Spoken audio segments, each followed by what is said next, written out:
अस्सलामु अलैकुम वरहमतुल्लाहि वबरकातुहू।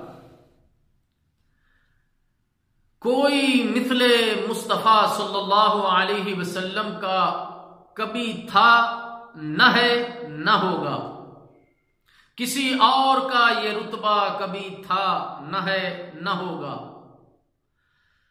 सैयदना अनस रज़ी अल्लाह ताला अन्हु बयान करते हैं, मैंने 10 साल नबी मुकर्रम सल्लल्लाहु अलैहि वसल्लम की खिदमत में गुजारे।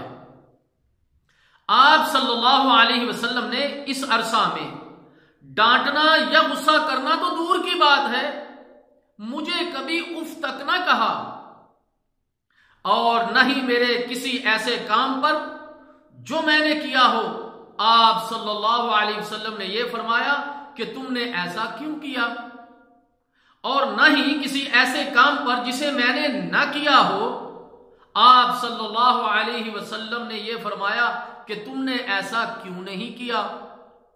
रसूलुल्लाह सल्लल्लाहु अलैहि वसल्लम लोगों में सबसे अच्छे अखलाक वाले थे।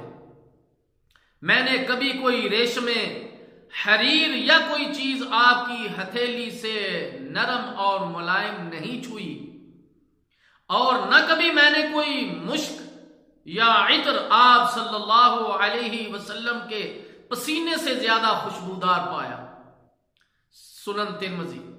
अल्लाह रब्बुल इज्जत हमें मोहम्मद अरबी सल्लल्लाहु अलैहि वसल्लम के साथ दिलो जान से ज्यादा मोहब्बत करने की तौफीक अता फरमाए। वस्सलामु अलैकुम वरहमतुल्लाहि वबरकातुहू।